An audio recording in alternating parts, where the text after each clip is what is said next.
pagi anak-anak semuanya, bagaimana kabar kalian? Semoga kalian semuanya dalam keadaan sehat dan berbahagia bersama keluarganya ya. Nah, pagi ini Miss Putri akan mulai memberikan pembelajaran kepada kalian semuanya di awal tahun pelajaran ini ya. Nah, bagaimana rasanya? Kalian sekarang sudah di tingkat 6. Yeay, kalian semuanya sudah kelas 6 ya.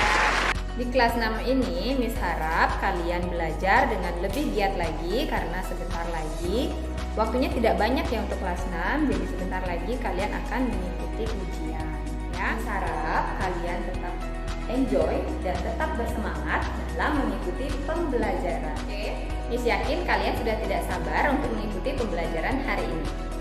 Baiklah kalau begitu, kita mulai saja ya. Sekarang anak-anak, selamat pagi, selamat berjumpa kembali di pembelajaran IPS bersama Miss Putri. Nah anak-anak, bagaimana kabar kalian? Apakah semuanya sudah siap dalam mengikuti pembelajaran hari ini? Wow, sepertinya semuanya sangat semangat sekali ya mengikuti pembelajaran hari ini. Baiklah kalau begitu, apakah dari kalian ada yang tahu materi apa yang akan Miss Putri jelaskan hari ini? Materinya masih bersangkutan dengan materi di kelas 5 ya. Jadi masih ada hubungannya dengan materi di kelas 5. Oke, kita mulai saja. Hari ini Miss Putri akan membahas tentang kondisi geografis di Asia Tenggara. Adapun yang waktu kita pelajari di kelas 5 itu adalah kondisi geografis Indonesia saja. Nah, sekarang meluas ya menjadi kondisi geografis di Asia Tenggara. Sebelum Miss Putri lanjut, Miss Putri ingin bertanya, apakah kalian tahu berapa jumlah negara yang ada di Asia Tenggara? Ya, betul sekali ya. Jumlah negara di Asia Tenggara itu ada 10 negara dengan karakteristik dan kondisi geografis yang berbeda-beda, namun sangat mirip. Oke, kita lanjut ya. Dalam pembahasan kondisi geografis negara-negara tersebut, kita mulai dari Indonesia tentunya ya. Nah, negara Indonesia itu merupakan negara kepulauan dengan letak geografis diapit oleh 2 benua dan 2 samudra ya. Jadi, letak geografisnya sangat strategis. Nah, bagaimana dengan kondisi geografisnya? Negara kepulauan ini dilewati oleh 2 garis pegunungan dunia. Ya, garis tersebut disebut dengan Sirkum Pasifik dan Sirkum Mediterania. Apa akibatnya? Akibatnya adalah Indonesia jadi memiliki deretan pegunungan dan juga gunung-gunung yang aktif ya. Ini juga merupakan salah satu penyebab Indonesia menjadi kaya akan sumber daya alam dan merupakan daerah yang subur ya. Selain kaya akan sumber daya alam, Indonesia juga kaya akan kemajemukan budaya ya. Jadi di Indonesia itu penduduknya sangat majemuk, sangat beragam. Budayanya, bahasanya, agamanya, dan juga sukunya. Jadi kita sangat beragam ya. Oke, itu sedikit tentang Indonesia. Kemudian kita lanjut, negara yang kedua yang termasuk dalam Asia Tenggara adalah Malaysia. Malaysia merupakan negara tetangga dari Indonesia ya. Nah, negara ini terdiri dari 2 pulau yang dipisahkan oleh Laut Tiongkok dan Selat Karimata. Jadi ada Malaysia Timur dan Malaysia Barat. Di mana wilayah barat itu terletak di Semenanjung Malaya, sedangkan wilayah timurnya itu terletak di Pulau Kalimantan. Jadi kondisi alamnya pun mirip ya. Malaysia juga memiliki pegunungan, kemudian Malaysia juga memiliki sungai dan juga danau. Nah, untuk masyarakatnya di Malaysia ini sebagian besar menganut agama Islam ya. Dan juga sukunya itu sebagian besar adalah suku Melayu. Jadi Indonesia dan juga Malaysia memiliki sangat banyak kemiripan ya dengan budaya yang juga sangat mirip. Oke, kita lanjut dengan negara Singapura. Nah, Singapura ini merupakan dataran rendah yang termasuk dalam lingkup Asia Tenggara. Singapura ini merupakan negara terkecil ya di Asia Tenggara, tetapi Walaupun negaranya kecil, tapi mereka memiliki sumber daya manusia yang bagus, sehingga mereka bisa menonjolkan perdagangan dan juga perindustriannya. Ini yang menyebabkan Singapura menjadi negara yang paling maju di Asia Tenggara ya. Singapura itu sebagian besar merupakan dataran rendah, ya. Dengan penduduk yang juga majemuk di sana karena kebanyakan pendatang. Jadi masyarakatnya di sana terdiri dari etnis Melayu, India, Eropa, dan juga Tionghoa dengan agama yang juga majemuk beragam ya. Selanjutnya ada Thailand. Nah, Thailand ini merupakan satu-satunya negara yang tidak pernah dijajah di kawasan Asia Tenggara ya. Jadi Thailand ini negaranya sangat subur karena dialiri oleh dua sungai besar, yaitu Sungai Chao Phraya dan Sungai Mekong. Selain sebagai wisata ya, sungai-sungai ini juga menjadi penghidupan dari masyarakat Thailand. Sungai Mekong juga menjadi pembatas wilayah Thailand dengan Laos. Jadi penduduk daerah Thailand atau negara Thailand itu sebagian besar merupakan masyarakat yang beragama Buddha. Oke, selanjutnya adalah Filipina. Filipina ini merupakan negara yang sebagian wilayahnya terdiri atas rangkaian pegunungan sirkumpasifik, sehingga Filipina juga memiliki banyak deretan pegunungan. Dan Filipina juga memiliki dataran pantai. Dataran pantai, tetapi pantainya sempit ya. Di Filipina juga terdapat sungai yang berkelok-kelok. Nah, ini juga menjadi salah satu sumber penghidupan atau pengairan dari negara Filipina. Jadi masyarakatnya itu merupakan masyarakat yang sebagian besar penduduknya beragama Katolik. Selanjutnya ada Brunei Darussalam.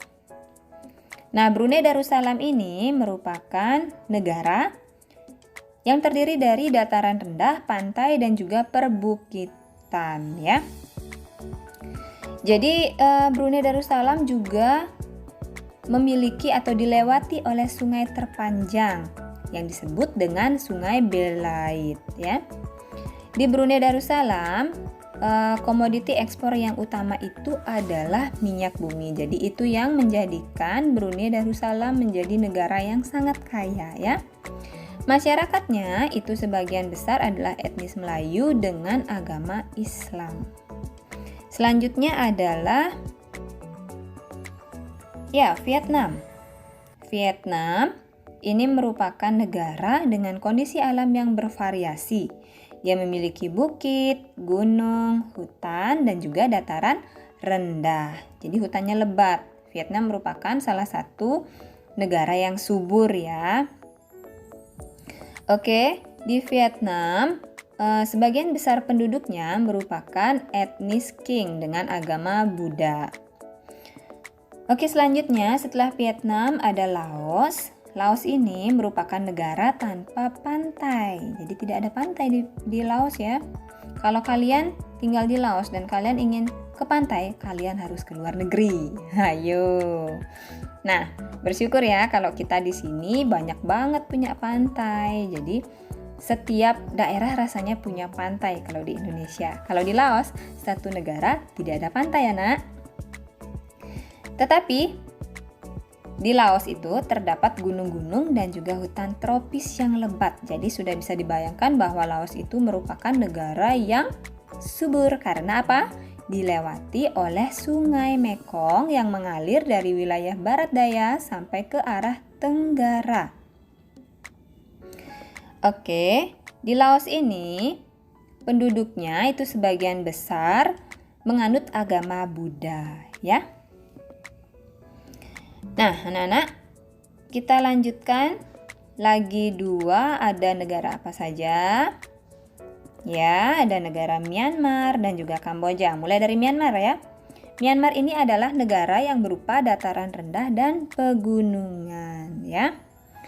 Nah, pegunungan di Myanmar itu disebut dengan Pegunungan Arakan. Jadi di Myanmar ini juga dialiri sungai yang besar dan panjang, disebut dengan Sungai Irrawaddy. Jadi Myanmar juga merupakan negara yang subur ya. Masyarakat di Myanmar itu sebagian besar beragama Buddha ya. Nah, yang terakhir adalah negara Kamboja. Kamboja ini merupakan negara yang sebagian besar daerahnya merupakan dataran rendah dan dataran tinggi yang bergelombang. Nah, dataran-dataran ini terbentuk karena dulu pernah ada banjir di sekitar Danau Tonle namanya ya. Jadi, negara Kamboja ini juga merupakan negara yang subur karena juga dialiri oleh Sungai Mekong ya. Sungai Mekong ini banyak melewati negara di Asia Tenggara. Sungai Mekong ini memberikan pengairan dan juga kesuburan penghidupan bagi negara-negara di Asia Tenggara, salah satunya Kamboja ya. Nah, penduduk Kamboja itu sebagian besar itu beragama Buddha. Oke?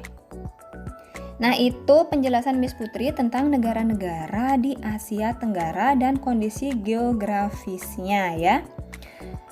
Apakah cuman sekian penjelasannya?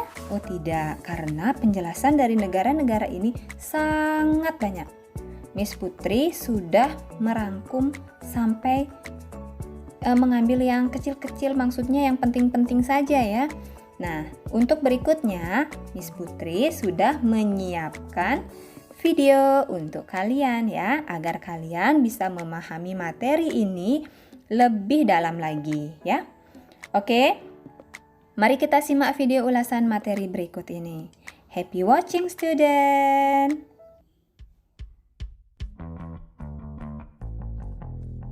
Kawasan Asia Tenggara terletak antara 29 derajat lintang utara sampai dengan 11 derajat lintang selatan dan 93 derajat bujur timur sampai dengan 141 derajat bujur timur.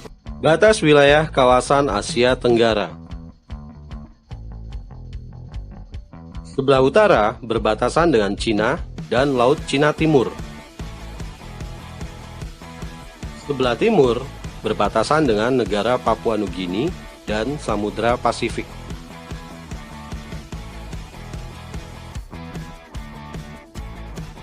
Sebelah selatan berbatasan dengan benua Australia dan Samudra Hindia.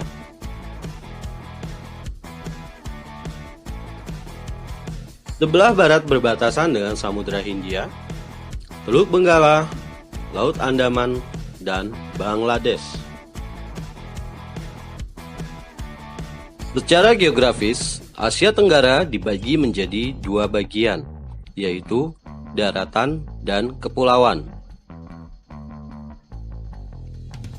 Negara-negara yang berada di daratan adalah Myanmar, Kamboja, Laos, Thailand, dan Vietnam. Negara-negara yang berada di kepulauan adalah Malaysia, Singapura, Brunei Darussalam, Indonesia, Timor Leste, dan Filipina. Perhatikan luas wilayah negara-negara di Asia Tenggara berikut ini.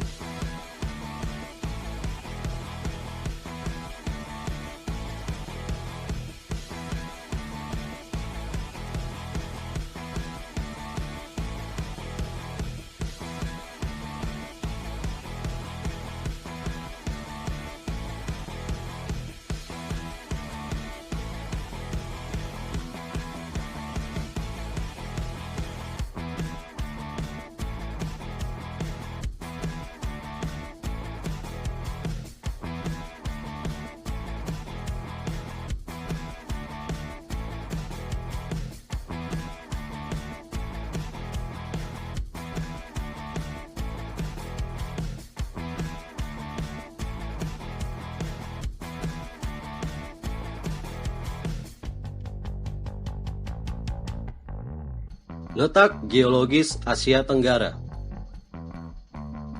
Asia Tenggara terletak pada pertemuan tiga lempeng besar bumi, yaitu Eurasia, Indo-Australia, dan Pasifik. Oleh karena itu, dimungkinkan kawasan ini terkena guncangan gempa bumi sebagai akibat dari aktivitas lempeng bumi tersebut. Pada kawasan ini membentang pegunungan yang merupakan bagian dari Sirkum Mediterania dan Sirkum Pasifik. Aktivitas vulkanik berdampak positif pada kesuburan tanah di kawasan ini. Tingkat kesuburan tanah yang tinggi mendukung kegiatan pertanian, sehingga kawasan Asia Tenggara bercorak agraris.